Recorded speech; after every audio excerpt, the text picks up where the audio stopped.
في تحديث هيبدأ ان هو يتطبق من يوم 12 مايو. التحديث ده هيكون خاص بأرباح منشئ المحتوى وخاص بالإعلانات اللي بتظهر على فيديوهات منشئ المحتوى. انا ايه رأيي في التحديث؟ انا مش هقول لك رأيي دلوقتي في التحديث اطلاقا، لان لسه التحديث ما اتطبقش بشكل عملي. احنا النهارده بنتكلم على التحديث بشكل نظري، يعني بمعنى اصح انا هشرح لك التحديث وهقول لك ايه اللي هيبدأ ان هو يحصل عشان انت تبقى فاهم الدنيا، ولكن رأيي انت مش هتسمعه في الفيديو ده اطلاقا. انت هتبدأ انك تسمع رأيي لما التحديث يبدأ يتطبق، ونبدأ ان احنا نشوف هل التحديث ده هيعود على منشئ المحتوى بالايجاب ولا هيعود على منشئ المحتوى بالسلب. هو من وجهة نظر اليوتيوب ان التحديث ده هيعود على منشئ المحتوى بالايجاب، وهنعرف دلوقتي مع بعضينا. بيقول لك هنا التحديثات على الاعلانات اثناء التشغيل للمبدعين على يوتيوب. نحن نجري بعض التغيرات المهمة على الاعلانات اثناء التشغيل لتحسين تجربة المشاهد، لتحسين تجربة المشاهدين أو تحسين تجربة المشاهد، ومساعدة المبدعين على تحقيق المزيد من الأرباح وإليك ما تريد معرفته. يعني هو هنا من خلال التحديث ده هو مش عامله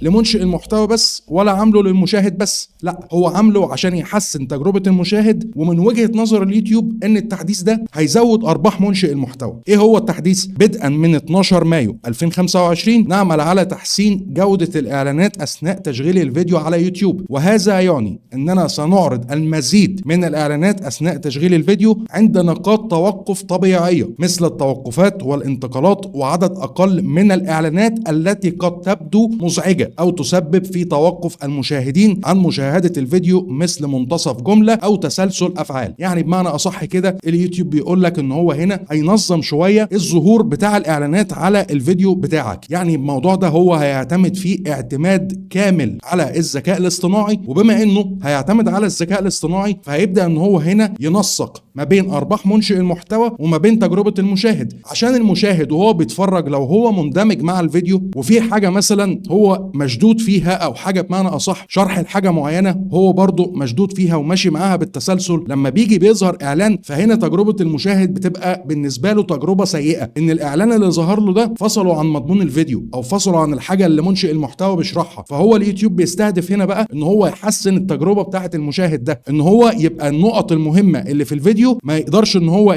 يظهر عليها اعلان. النقط المهمة اللي في الفيديو او الحاجة اللي يحس ان المشاهد مندمج فيها مش هيظهر اعلان في النقطة دي، هيبدأ ان هو يظهر اعلانات عند التوقفات والانتقالات. يعني الفيديو بتاعك مثلا ممكن لو في قط او في انتقال ما بين مشهد ومشهد ممكن ان هو ساعتها يبدأ ان هو يظهر الاعلان. وده عشان كده انا بقول لك هيبدأ ان الذكاء الاصطناعي هو اللي هيفهم الموضوع ده. وسوف نقوم ايضا بتحديث المقاطع الفيديو القديمة التي تم تحميلها قبل 24 فبراير 2025 باستخدام اعلانات منتصف الفيديو اليدويه التي تشمل فترات اعلانات تلقائيه اضافيه عند نقاط التوقف الطبيعيه. ويمكنك الغاء اشتراك هذه الميزه في استوديو اليوتيوب اذا كنت تفضل اعلاناتك يدويا، وانظر ادناه لمعرفه كيف القيام بذلك. يعني بمعنى اصح انت لما بيكون عندك الفيديو ده اكتر من 8 دقائق انت بتبدا انك تضيف عليه اعلان. وعشان اشرح لك الموضوع بشكل عملي شويه وعشان انت تبدا تفهم الدنيا فيها ايه، تعالى كده ندخل على القناه بتاعتنا مع بعضينا. ولو نفترض الفيديو ده اكتر من 8 دقائق، هنا الفيديو 10 دقائق و40 ثانيه، فهنا اليوتيوب بيتيح لك ميزه بعد الفيديو لما يكون مدته 8 دقائق او اكتر من 8 دقائق ان انت تحط فواصل اعلانيه. تعال نشوف مع بعضينا. نيجي هنا على مراجعه موضع الاعلان. لو هنيجي هنا على مراجعه موضع الاعلان هتلاقي هنا ان انا حاطط اصلا فواصل اعلانيه كتير جدا بالشكل ده، وانا كنت بحط الفواصل الاعلانيه بشكل يدوي. يعني باجي هنا مثلا، تعال نمسح بس الموضوع ده كده مع بعضنا عشان انت برضه تبقى فاهم الدنيا ماشيه ازاي. ادي كده اهو بعد ما انا مسحت خلاص الفواصل الاعلانيه، انا مثلا كنت باجي هنا كده اروح حاطط فاصل اعلاني، اجي هنا اروح حاطط فاصل اعلاني، اجي هنا حاطط فاصل اعلاني، اجي هنا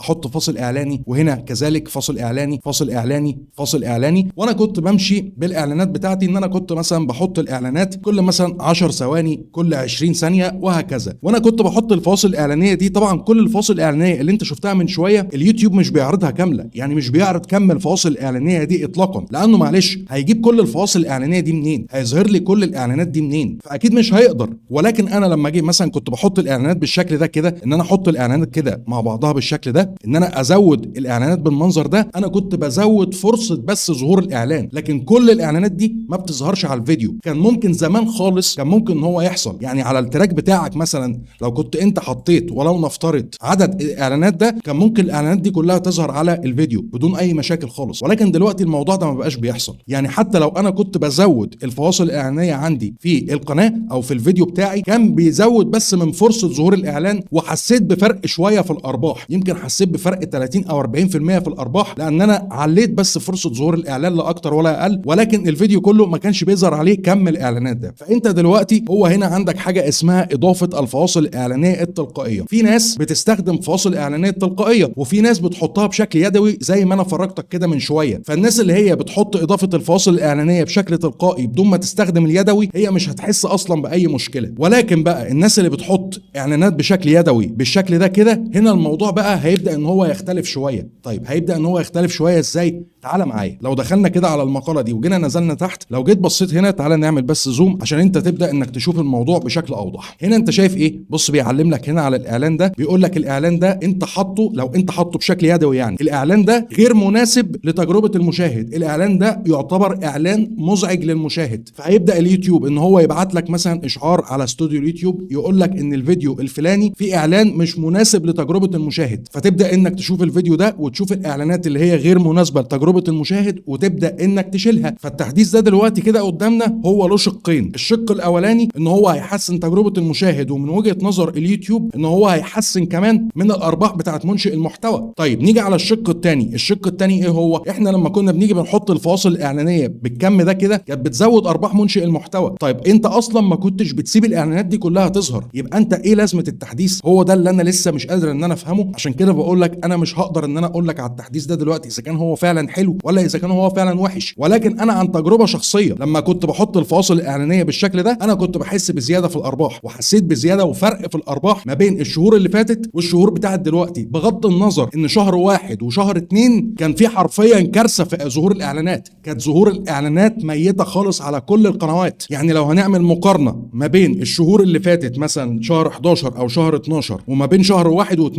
لا هنلاقي فرق جبار في ظهور الاعلانات ما بين الشهرين دول والشهرين دول. فانت كده كده مهما منشئ المحتوى ما حط اعلانات، انت برضو بتظهر الاعلانات على مزاجك. فايه الغرض من التحديث؟ الله اعلم، لسه هنبدا برضو ان احنا نشوف ومش هنحكم عليه دلوقتي عشان ما نظلمش اليوتيوب في التحديث ده. نيجي على الجانب الثاني من الموضوع، ندخل برضو على مراجعه موضع الاعلان. انت لو بتعتمد مثلا على اضافه الفواصل الاعلانيه بشكل تلقائي، ممكن اليوتيوب مثلا هنا يجي يروح حاطط لك هنا اعلان ويجي يروح حاطط لك هنا اعلان، يبقى انت كده الفيديو كله عندك اعلانين. حلو قوي. طيب انت من وجهه نظرك ان مثلا اعلانين مش كفايه، يعني في حاله لو انت استخدمت اضافه الفواصل الاعلانات بشكل تلقائي ممكن انت من وجهه نظرك اعلانين مش كفايه، فتيجي هنا مثلا تروح حاطط اعلان، تيجي هنا مثلا تروح حاطط اعلان. يعني هو اصلا في الاساس هو عاطيلك اتاحه للمستين ان انت تحط الفواصل الاعلانيه بشكل تلقائي وبشكل كمان يدوي، في حاله ان انت لو لقيت ان الفيديو مفيش عليه اعلانات او الاعلانات اللي عليه مش كتير. ولكن تحاول بقى انت ساعتها ان الفواصل الاعلانيه اللي انت تبدا تحطها ما تحطهاش في اماكن مهمه للفيديو، عشان انت لو حطيتها في اماكن مهمه في الفيديو واليوتيوب شاف ان انت كده بتقطع تجربه المشاهد، هيبدا ان هو كده يظهر لك الموضوع بالشكل ده زي ما احنا شفنا من شويه، ويقول لك ان الاعلان ده غير مناسب للمشاهد. طيب انت لو ما خدتش الاجراء مع الاعلان ده او انت مثلا ما شلتش الاعلان ده، ايه اللي هيحصل؟ مش هيحصل اي حاجه، ولكن اليوتيوب هيبدا ان هو ما يظهروش. حتى لو هو في نيته ان هو يظهر الاعلان مش هيبدا ان هو يظهر الاعلان، لان من وجهه نظره ساعتها ان كده الاعلان ده هيقطع تجربه المشاهد في استخدام الفيديو او في مشاهده الفيديو بمعنى اصح. ولو جينا برضو نزلنا تحت هنا شويه كده وبصينا على الموضوع ده، هتلاقي هنا برضو هنا في الاوتوماتيك وهنا في المانيوال، اللي هو زي ما انا قلت لك من شويه، هو انت ممكن تقدر تحط الفاصل الاعلانيه بشكل تلقائي وتقدر انك تحطها كمان بشكل يدوي. في